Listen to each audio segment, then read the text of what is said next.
Bienvenue sur Terre de Mission, l'émission religieuse de TV Liberté, en ce dimanche 22 septembre, 18e dimanche après la Pentecôte. 3 séquences, tout d'abord avec Constantin de Vergennes, nous dresserons un petit bilan du voyage du pape en Asie qui a eu lieu du 2 au 13 septembre. Ensuite, nous rencontrerons Apolline Denis, comédienne, qui a joué récemment une pièce intitulée « La Petite Espérance » tirée de l'œuvre de Charles Péguy. Et ensuite, Vianney Tommy Martin nous présentera le Bagad dont il est responsable, Faiz à Zevenadour, et nous présentera également le pèlerinage Faiz et Braise qui aura lieu les 28 et 29 septembre prochains à Sainte-Anne-d'Auray.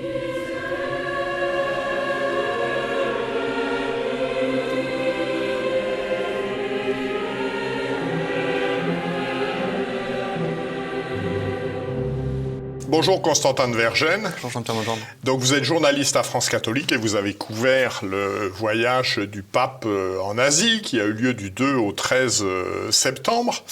Alors quel était l'objectif de ce voyage ? Alors l'objectif de ce voyage, tout simplement c'est un voyage apostolique, pour reprendre le terme consacré.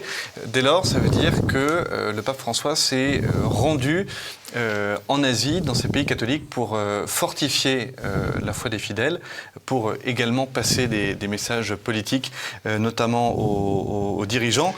Mais voilà, le but, c'est vraiment de se rendre dans des pays, en l'occurrence, où, par exemple, les conditions matérielles sont assez difficiles, c'est le moins qu'on puisse dire, sommaires, pour vraiment fortifier la vie des fidèles. Parce que, vu de France, on peut être parfois un peu habitué presque à la proximité géographique du pape, qui est à Rome, c'est pas très loin, c'est 1h30 d'avion.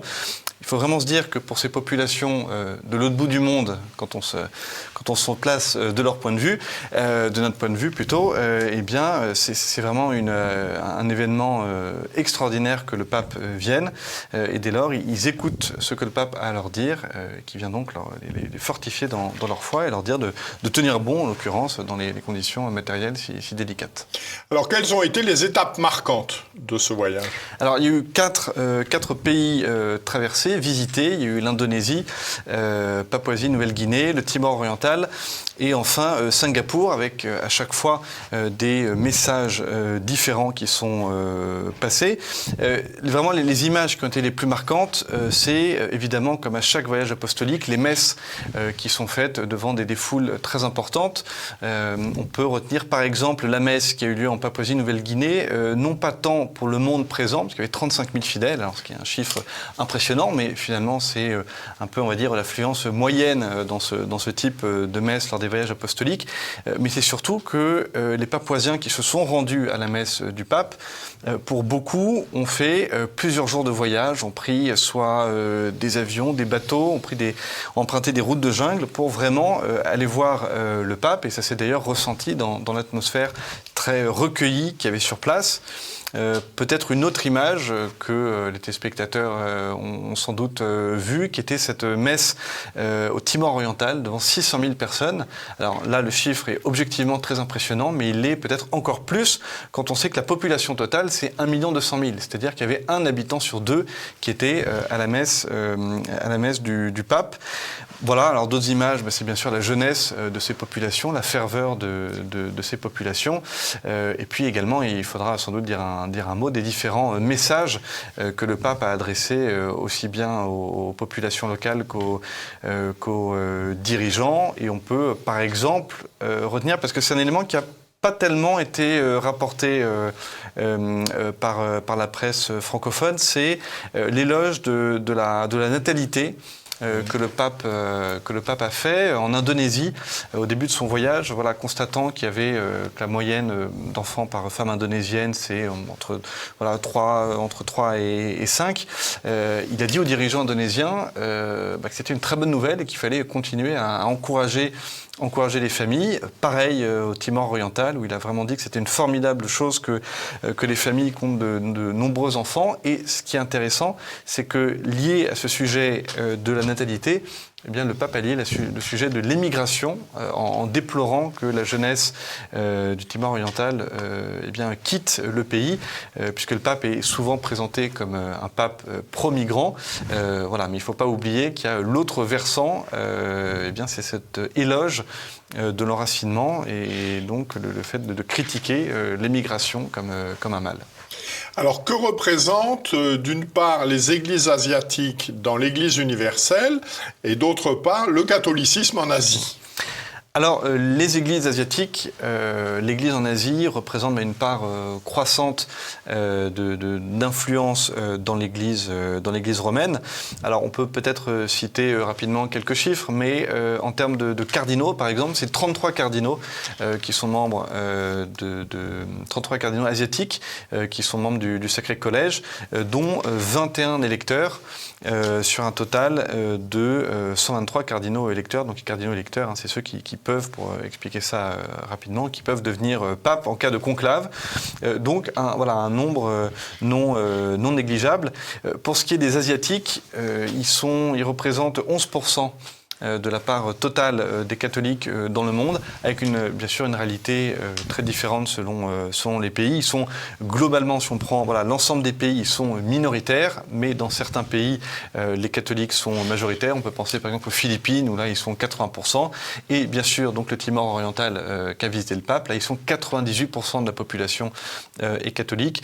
Voilà, donc des réalités contrastées, mais en tout cas, ce qui est notable, c'est qu'il y a un vrai dynamisme de la foi catholique en Asie. On peut citer par exemple la Corée du Sud, qui a une population, de catholiques qui grandit. Et puis, manifestement, c'est ce que disent en tout cas les églises locales, un nombre de baptêmes assez important. Alors, ce qui n'est pas sans poser des questions, puisque une fois que les catholiques sont baptisés, ensuite il faut qu'il y ait derrière, c'est la même problématique d'ailleurs que pour les baptêmes d'adultes, c'est qu'une fois baptisé, il faut que ça suive, il faut qu'il y ait le clergé qui accompagne, il faut qu'il y ait une formation, voilà. Mais en tout cas, une chose est sûre, c'est que la foi catholique en Asie est très dynamique. Alors, quelle est la situation de l'Église, d'une part, du pape, d'autre part, vis-à-vis de la Chine, puisqu'il n'est un secret pour personne que le pape souhaiterait vivement être le premier souverain pontife à fouler le sol de la Chine. Et oui, d'autant que le pape François, quand il était plus jeune, voulait être missionnaire, et donc il rêvait, tel Saint François Xavier, de se rendre en Asie. Alors, la situation de l'Église en Chine...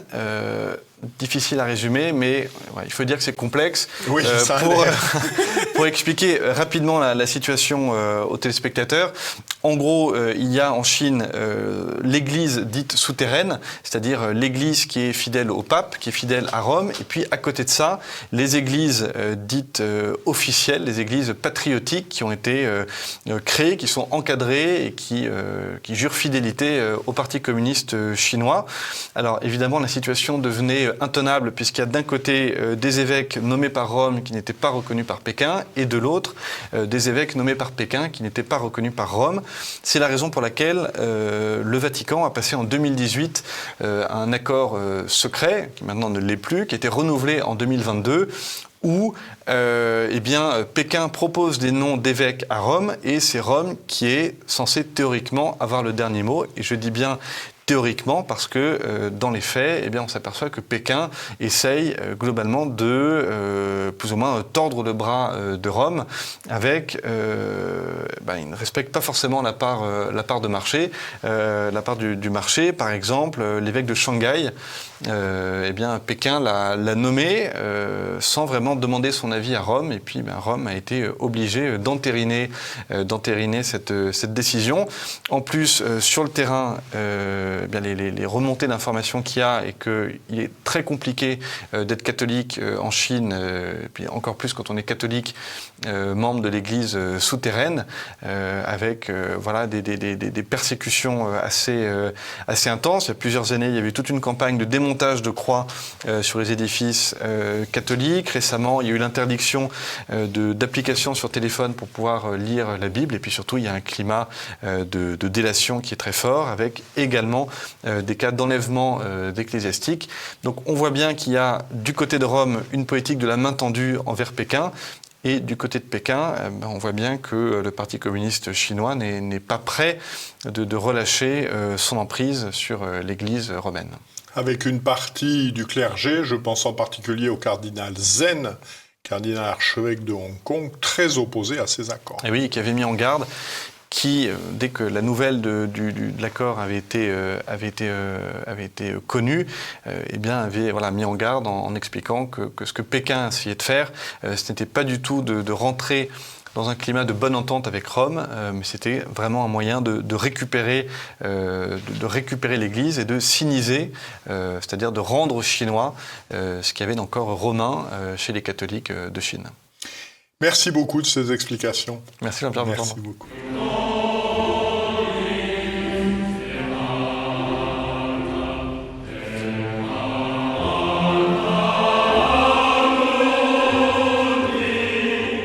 Bonjour Apolline Denis. Bonjour Jean-Pierre.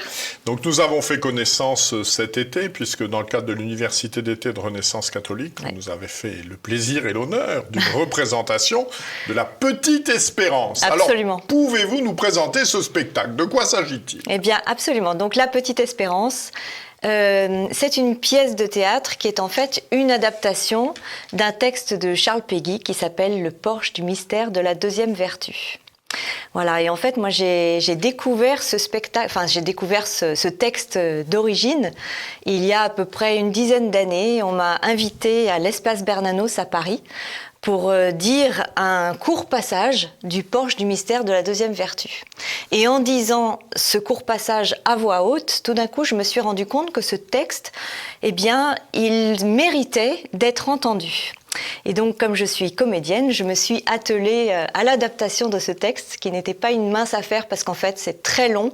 Ce n'est pas du théâtre à proprement parler, c'est un très très long monologue de Madame Gervaise, qui est donc une religieuse franciscaine, qui s'adresse à Jeannette, petite Jeannette de 11-12 ans, future Jeanne d'Arc. Et donc, pour ce faire, j'ai eu envie de l'adapter, donc j'ai évidemment raccourci ce texte qui est très long, et j'ai eu envie aussi de donner plus d'importance, plus de poids au personnage de Jeannette, voilà, qui incarne cette petite espérance. Et pour ce faire, j'ai demandé à ma fille Amalia, qui alors n'était âgée que de 12 ans, eh bien, si elle voulait relever ce défi, voilà, de prendre à bras-le-corps ce personnage de Jeannette et de jouer avec sa mère sur scène. Dans ce beau texte de Péguy. Elle a dit oui. Eh oui, nous l'avons vu. Voilà, elle s'est engagée dans cette belle aventure. Et ce qui m'a fait dire que c'était un texte qui pouvait vraiment être intéressant, c'est qu'en fait, quand je lui ai fait lire l'adaptation, elle n'avait que 12 ans et elle a tout compris. Et là, je me suis dit, ça s'adresse à tout le monde. Parce qu'en fait, ce texte, il est quotidien, il est vivant, il est incarné, il est charnel. Et donc, voilà, on part pas dans des choses ni intellectuelles, ni uniquement lyriques. Alors évidemment, il est poétique, ce texte. Il est poétique, mais il reste dans quelque chose d'extrêmement quotidien, d'extrêmement charnel, tangible, et il parle à tout le monde, même à une petite fille de 11-12 ans. Voilà. Alors, avez-vous d'autres pièces à votre répertoire? Alors, absolument. En fait, là, je prépare voilà, l'annonce faite à Marie, où j'ai donc été sélectionnée pour jouer le rôle de la mère. Voilà, Elisabeth Vercors. Donc, je suis très contente. C'est avec la compagnie Crépuscule. Et puis également... Alors, ce sera représenté où et quand? Ah, alors ça, c'est une bonne question. Ah. Parce que nous en sommes au tout début du travail. Et voilà, il va y avoir une série de périodes de résidence, de périodes de création. Et nous espérons d'ici 1 an et demi, mais je vous en dirai plus tard, Jean-Pierre, parce que pour l'instant, je reviendrai pour présenter l'annonce. Voilà. Et puis, j'ai un autre spectacle qui là, est au mois de novembre, la dernière semaine du mois de novembre, qui s'appelle Dolores, et qui est une pièce américaine sur les violences domestiques. Voilà, et c'est à Levallois-Perret. Alors justement, cette pièce, où peut-on la voir C'est à Levallois, tout à fait. Donc c'est la dernière semaine de novembre. Nous sommes là-bas sur toute cette dernière semaine, et c'est au centre culturel de l'Escale, à Levallois-Perret. Voilà. Et avez-vous, à part l'annonce faite à Marie, d'autres projets en cours? Pour l'instant, non. L'autre projet, c'est vraiment de redonner la petite espérance, car nous l'avons repris cet été avec Amalia, donc à l'université d'été. Ça faisait 2 ans qu'on n'avait pas joué ce spectacle, et donc nous l'avons repris, et nous serions vraiment très heureuses de pouvoir le redonner. Voilà, c'est un spectacle qui fait du bien. C'est un texte qui est un petit peu comme un baume, et l'espérance, voilà, on en a besoin dans nos vies. Mais ce que j'ai particulièrement aimé dans ce texte, c'est que Peggy l'a vraiment personnifié, l'a vraiment incarné. Et c'est pour ça que j'ai voulu donner plus de place à Jeannette, qui incarne en fait l'enfance, la pureté, l'innocence. Et voilà, c'est un texte qui, à mon avis, fait du bien. Et donc, des associations, des collectivités publiques peuvent s'adresser à vous pour Absolument. des représentations. Absolument, Jean-Pierre. Nous avons même été joués dans des écoles. Parce que nous pensons... Des écoles, bien sûr. Parce que c'est une très très bonne façon de faire découvrir Peggy, en fait, à des élèves de collège, de lycée, et pas uniquement en leur donnant un texte à apprendre par cœur, mais là, ils peuvent vraiment voir le texte debout. Et puis, nous organisons souvent des bords de scène avec ma fille, donc nous pouvons vraiment discuter avec les élèves de ce qu'ils ont vu et de la façon dont ça résonne dans leur vie aujourd'hui, cette espérance. Alors donc, voilà, on a été joué, en effet, dans des théâtres, bien sûr. On a joué à l'Espace Bernanos. Et puis, nous avons joué dans des communautés religieuses, des monastères, voilà, au cours d'une université d'été, comme cet été. Et puis, chez l'habitant, voilà, nous, on s'adapte. Voilà, on a une scénographie, mais on s'adapte vraiment en fonction du lieu. La preuve, on est allé jouer dans des salles de classe. Donc, voilà, c'est une pièce tout terrain, on va dire. Eh bien, merci. Et puis, bon courage pour vos prochaines pièces. Merci beaucoup. Merci Jean-Pierre. Merci beaucoup, Apolline. Merci.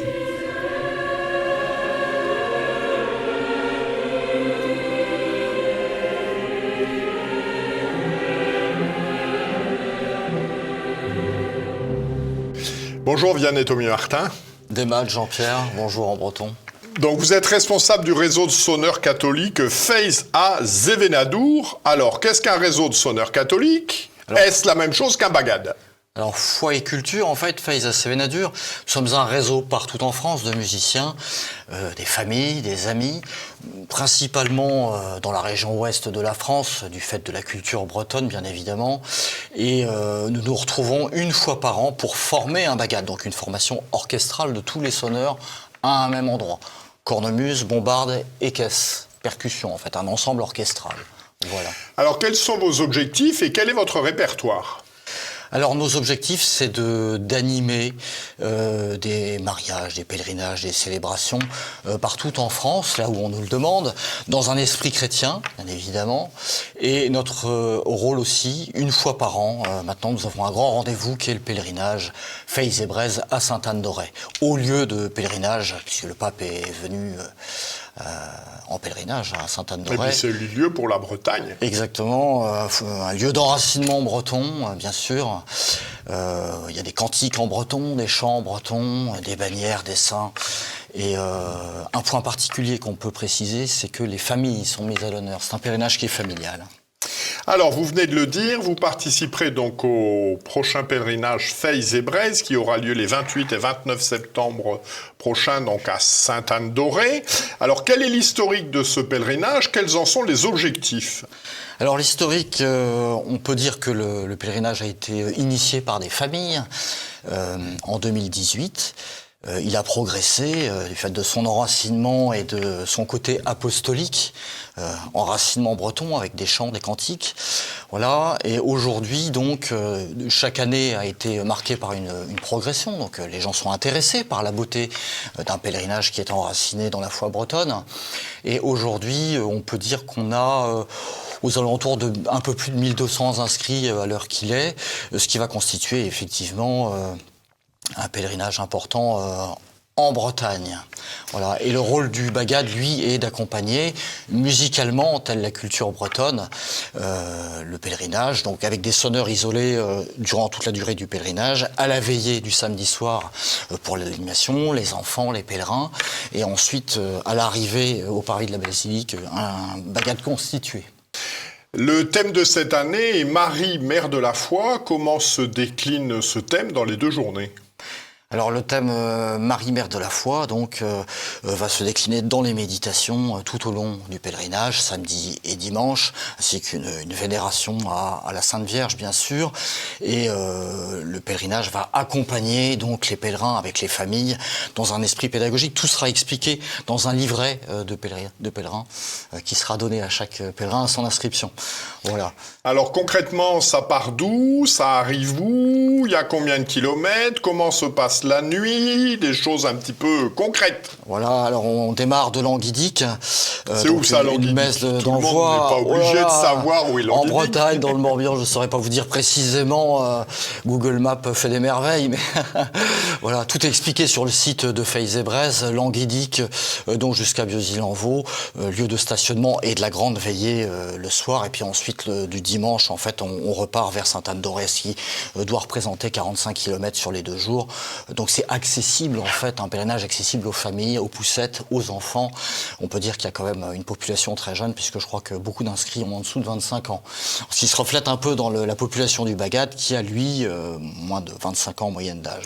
Alors qu'est-ce qui est prévu pour la nuit du samedi au dimanche? Comment est-ce que les gens font pour dormir?